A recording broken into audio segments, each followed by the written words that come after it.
A paz do Senhor, amados, um bom dia a todos. Eu espero que esteja tudo bem com você e com a sua casa. Hoje é o dia 284 da nossa leitura anual. Fique conosco.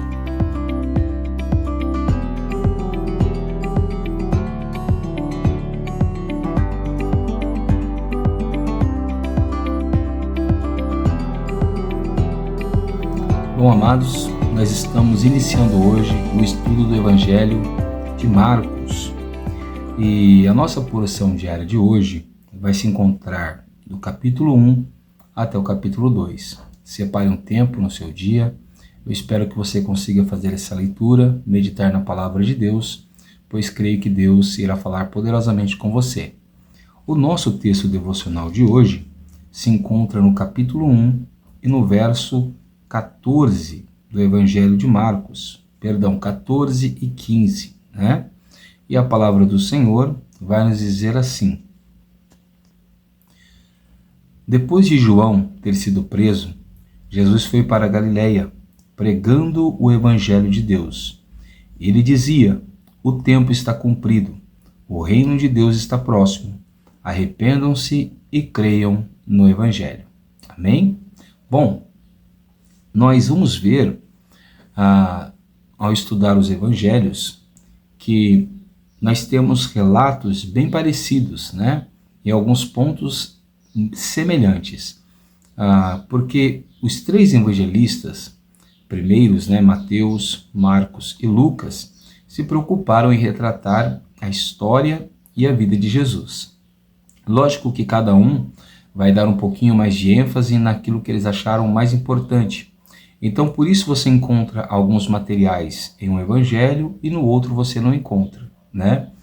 E se Mateus se preocupou em registrar os ensinamentos, os sermões, as parábolas de Jesus, e se preocupou em mostrar que Jesus era o Messias, o rei prometido de Israel, Marcos não vai se preocupar com isso. O público de Marcos talvez precisava ouvir um Cristo segundo as suas necessidades, né?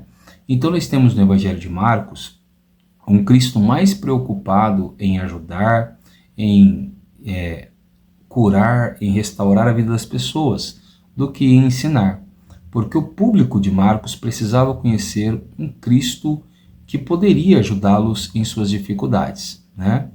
Então em Marcos, Jesus não é o rei dos judeus, também, mas não é o alvo de Marcos mostrar isso. Ele não é o Messias prometido. Em Marcos, ele é o servo sofredor. Outra coisa bem interessante do Evangelho de Marcos é que ele tem uma dinâmica, né? Bem rápida, as coisas acontecem rápido, sempre tem um movimento acontecendo no Evangelho de Marcos. E nós vamos ver aqui Marcos mostrando muito que Jesus tem poderes sobrenaturais. Dentre um deles, o poder de expulsar demônios. Marcos vai trabalhar muito sobre isso. E ele começa o seu evangelho dizendo assim: princípio do evangelho de Jesus Cristo, Filho de Deus. E ele vai dizer que o princípio do evangelho de Jesus Cristo não é com o seu nascimento e também não é com os milagres. O princípio do evangelho de Jesus começa com o João, o Batista, aquele que veio preparar o caminho para o Senhor. O que nós aprendemos então? Como que começa a obra de Deus? Como que Jesus se manifesta na vida de alguém? Quando uma pessoa se propõe a ser a voz, a ser alguém que prepara o caminho, a ser alguém que leva a palavra. Um exemplo, você quando vai visitar alguém, senta com alguém numa calçada, numa escola, numa faculdade, no ambiente de trabalho e começa a falar de Jesus para aquela pessoa, você está pavimentando o caminho para que Jesus entre no coração dessa pessoa. E aqui, essa pessoa que preparou o caminho era João, né? E o interessante é que João ele fazia duas coisas. Ele pregava o reino de Deus e ele pregava um batismo de arrependimento. Observa que o batismo tem uma função: levar a pessoa a um arrependimento, ou seja, a uma mudança de vida. E observa que o batizado ele precisa se arrepender de seus pecados. Outra coisa interessante é que a pregação de João se baseava no que Deus tinha para os homens e na necessidade que Deus tinha e exigia que os homens se arrependessem a ter um compromisso com ele. E então Jesus vai até João. E João, quando vê Jesus, diz que esse é aquele quem estava dizendo que batizaria não só com água, mas também com o Espírito Santo. Então Jesus vai até o Jordão, né, de Nazaré para a Galileia, e ali ele é batizado por João no Rio Jordão. Quando Jesus é batizado, se vê sobre ele, como nós vimos lá no Evangelho de Mateus, o Espírito descer sobre ele, e uma voz que dizia: você é o meu filho amado, e em você eu me agrado. Ou seja, Deus se alegrava em Jesus. Quando Jesus sai das águas, o Espírito Santo conduz Jesus ao deserto da tentação, e ali Jesus vai ser tentado, mas ao mesmo tempo os anjos de Deus, ao fim da tentação, serviam Jesus. E então Jesus começa o seu ministério, e o ministério de Jesus começa lá na Galileia. E o que Jesus começa a fazer para que o seu ministério seja manifesto? Ele começa a fazer exatamente o que João já estava fazendo. Ele prega o Evangelho de Deus. O que é Evangelho? A palavra Evangelho significa uma boa nova, uma boa notícia. E qual era a boa notícia de Jesus? Qual é a pregação do Evangelho? A pregação do Evangelho consiste em 4 coisas, pelo menos aqui no Evangelho de Mateus. Ele diz assim: o tempo está cumprido, o reino de Deus está próximo, arrependam-se e creiam no Evangelho. Então a pregação do Evangelho de Deus consiste primeiro em anunciar que o que iria acontecer segundo a Bíblia Sagrada já está acontecendo, que é Jesus ter vindo à Terra e ter morrido pelos homens. Segundo, o reino de Deus está próximo. Nós não podemos anunciar para as pessoas que a vinda de Jesus, que o reino de Deus está demorando ou que vai demorar. Não. A cada dia o reino de Deus está mais próximo, está mais perto de chegar. Terceiro ponto, todo aquele que crê que Jesus já veio à Terra, todo aquele que crê que o reino de Deus se aproxima e que nós logo iremos morar com Jesus, precisa se arrepender dos seus pecados. E depois de se arrepender, precisa crer na mensagem da Bíblia Sagrada. Amém? Isso é a pregação do reino de Deus, é a pregação do Evangelho.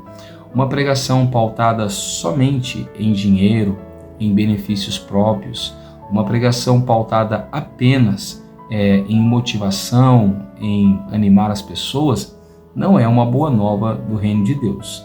Então eu não posso pregar essas coisas, pastor? Pode. Dentro do espaço que a Bíblia Sagrada dá para nós podemos falar de tudo, mas não podemos deixar de falar desses 4 pontos principais. Tudo já se cumpriu em Jesus, o reino de Deus está próximo, todos precisam se arrepender dos seus pecados e se batizar, e todos precisam crer em Jesus Cristo como seu único e suficiente Salvador. Bom, depois Jesus começa então a recrutar os seus discípulos, que futuramente serão seus apóstolos. E ele começa por Simão e André, que eram irmãos, e depois ele também pega Tiago e João, que eram filhos de Zebedeu, né? Os 4 eram pescadores, e os 4 abandonam suas redes e os seus barcos, e agora vão seguir a Jesus para se tornarem pescadores de homem. O que é interessante é que nós vamos ver agora uma sequência muito interessante de Jesus curando. E a primeira cura é de um endemoniado em Cafarnaum. O que eu quero te chamar a atenção aqui é para 2 coisas. Para o que os demônios disseram para Jesus e o que as pessoas disseram de Jesus. Primeiro, quando Jesus aparece, os demônios vão dizer assim, capítulo 1, verso 24. O que você quer conosco, Jesus Nazareno? Você veio para nos destruir? Sei muito bem quem você é, o Santo de Deus. 2 coisas. Primeiro, Satanás sabe quem Jesus é. Os demônios sabem quem Jesus é. Por isso é uma obrigação o cristão saber quem Jesus é. Porque se o nosso adversário sabe quem é o nosso Senhor, Por que nós não devemos saber quem é o nosso Senhor? E essa é uma realidade triste na vida de muitos cristãos. Muitos cristãos não sabem quem é o seu Senhor. E Satanás sabia. Primeiro, Satanás disse que Jesus, que ele era Jesus, o Nazareno. Depois ele disse que Jesus era o Santo de Deus. Segundo, Satanás reconheceu que Jesus veio e tinha poder para destruí-lo. E olha o que eles disseram: você veio para nos destruir, ou seja, Satanás reconhece que Jesus tem poder e autoridade para destruí-lo. Será que nós reconhecemos isso também? É uma necessidade real que nós precisamos atribuir à nossa vida. E logo em seguida, quando Jesus expulsa aquele espírito diabólico, as pessoas começam a dizer: o que é isso? É uma nova doutrina. Ou seja, os fariseus, os escribas e os saduceus pareciam não ter autoridade e nem poder para expulsar os demônios. Mas Jesus veio fazendo coisas novas.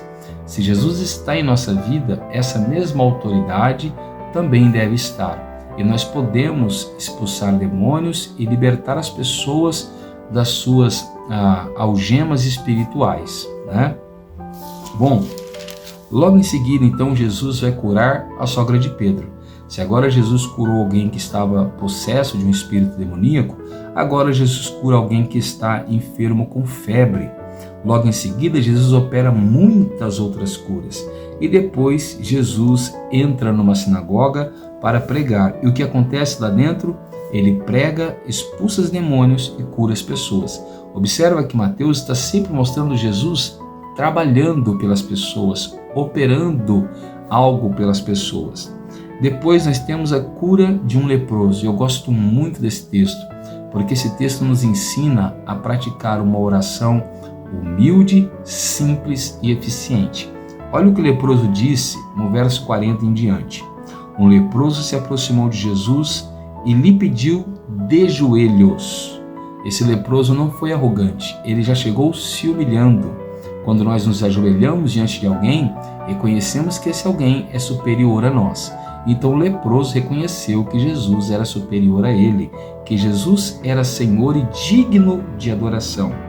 E a oração do leproso não foi: Senhor, me cura, Senhor, eu preciso de uma cura, como muitas das vezes nós fazemos. O leproso reconheceu o poder de Jesus de querer ou não querer, porque Jesus pode querer não nos curar, ele pode querer não nos abrir a porta, é direito dele, ele é Senhor. Olha o que o leproso disse: se o Senhor quiser, pode purificar-me. Ou seja, ele não estava dizendo o que muitos cristãos fazem e desanimam da fé quando não são curados, quando Deus não faz o milagre. Eles acham que Jesus não fez porque não tem poder. Não, o leproso reconheceu que se Jesus não fizesse, não era porque ele não tinha poder, é porque ele não queria fazer. E Jesus, movido de profunda compaixão, disse ao leproso estendendo a mão: eu quero sim, fique limpo. Glórias a Deus. Se todos nós orássemos com a humildade desse leproso, talvez alcançaríamos milagres maiores. Logo em seguida, Jesus vai curar um paralítico em Cafarnaum. E você também já viu essa história no Evangelho de Mateus, capítulo 9. É aquele que desce sobre o telhado. E hoje eu não quero enfatizar nessa cura, e sim na reação das pessoas que Marcos registra. Olha o que diz o capítulo 2, o verso 12. E ele se levantou e no mesmo instante, pegando o leito, retirou-se à vista de todos, a ponto de todos se admirarem e darem glórias a Deus, dizendo: jamais vimos coisa assim. O que eles viram naquele dia? Além de virem um paralítico sendo curado, eles viram um homem salvador oferecendo perdão pelo pecado. Os mestres da lei, os sacerdotes, os escribas, eles não perdoavam pecados. Ou eles matavam o pecador, ou eles tinham que receber um cordeiro, uma oferta pelo pecado. E mesmo assim a pessoa continuava como um pecador. Mas Jesus não. Jesus ele tem poder de curar e de perdoar todo pecado. Depois Jesus vai chamar Levi, para ser seu discípulo também. E Levi, ele era um cobrador de impostos. Logo em seguida de Levi seguir Jesus, Jesus entra na casa dele. E na casa de Levi se encontraram pessoas iguais a ele, pecadores, cobradores de impostos e outros mais. Os escribas e os fariseus, vendo Jesus comer com aquelas pessoas, preste bem atenção, muitos crentes desfazem de pessoas que estão na vida de pecado. Muitos crentes não têm paciência, às vezes, de sentar com o próprio familiar que ainda não se converteu, que ainda faz uso de muitas coisas que não agradam o coração de Deus. Olha o exemplo de Jesus. Jesus sentou junto com esses pecadores, comeu e bebeu junto com os pecadores. Os escribas e os fariseus é quem julgam esse tipo de atitude. Então nós precisamos pensar muito sobre como nós estamos nos comportando, se parecemos mais com Jesus ou com os fariseus e escribas. Então, eles começaram a perguntar para os discípulos, por que ele come e bebe com os publicanos e pecadores? Quando Jesus ouviu aquilo, Jesus disse assim, tendo ouvido isso, Jesus lhe respondeu, os sãos não precisam de médico, e sim os doentes. Quem eram os sãos aqui? Os escribas, os fariseus, que não reconheciam a necessidade de um médico. Eles achavam que estava tudo bem com eles. Depois Jesus completou dizendo, eu não vim chamar justos, e sim pecadores. Quem são os justos? São os fariseus e os escribas, pessoas que achavam que não tinham pecado. Mas Jesus não veio para esses que se consideram santos e perfeitos. Jesus veio justamente para pessoas que muitas vezes nós rejeitamos, para pessoas pecadoras e que reconhecem que precisam do perdão e da misericórdia de Jesus. Bom, depois Jesus é novamente questionado pelos seus discípulos, e nós também já vimos isso em Mateus, quando os seus discípulos comem e não jejuam, né? E logo em seguida também os discípulos de Jesus estão comendo no sábado, e as pessoas ficam revoltadas porque os discípulos de Jesus faziam no sábado o que não era lícito, ou seja, como se fosse proibido comer ou fazer algum trabalho no sábado. Então Jesus nos dá um ensinamento maravilhoso. Capítulo 2, verso 27. E Jesus acrescentou, o sábado foi estabelecido por causa do homem, e não o homem por causa do sábado. Assim o Filho do Homem é Senhor também do sábado. Preste atenção que nós não temos que servir uma data. O homem não deve estar prostrado diante de uma data. Uma data específica não deve dizer o que nós devemos ou não devemos fazer, porque nós não fomos criados para glorificar aquela data. Aquela data foi criada para o nosso benefício. E isso não serve somente para o sábado. Isso serve para a Páscoa, para o Natal e qualquer outra data religiosa que as pessoas separam. Nós não servimos as datas. Todos os dias é dia de nós nos separarmos para Deus. Todos os dias são dias de nós adorarmos a Jesus. Todos os dias, Jesus tem que ser glorificado em nosso coração. Essa mensagem é muito poderosa e é necessária nos nossos dias, porque muitas pessoas vivem servindo datas, dias e anos. E nós não precisamos fazer isso. A quem nós temos que servir não é um dia, não é um mês. É a Jesus que morreu na cruz pelo meu, pelo seu e pelos nossos pecados. Amém? Eu sou o pastor Tiago da Igreja Pentecostal Poder da Palavra e eu quero orar por você nessa manhã. Abra o seu coração, feche seus olhos e ore ao Senhor comigo nessa hora. Senhor, nosso Deus e nosso Pai, nessa manhã nós queremos te clamar, te pedir pela tua misericórdia e pelo teu favor. Perdoa o nosso pecado, a nossa falha, Senhor, porque nós precisamos de ti. A tua palavra no Evangelho de Marcos vem mostrar um Cristo que se dispõe a trabalhar por mim, que se dispõe a trabalhar pelo meu irmão que nos ouve agora. E que cada um de nós venhamos agora provar deste Cristo que trabalha em favor daqueles que esperam nele. Senhor, cura agora os enfermos, liberta agora os cativos, expulsa agora, Senhor, os espíritos malignos, que a tua palavra venha operar com poder, com glória e com graça sobre as nossas vidas, para que nós venhamos provar o quanto o Senhor é bom e é fiel por nós. É assim que nós te pedimos e te agradecemos. Em o nome de Jesus, amém. Se você tem gostado desse trabalho, deixa o like, compartilha e se inscreva no canal caso ainda não seja inscrito. Amém? Que Deus te abençoe, fique com Ele e tenha uma ótima quinta-feira.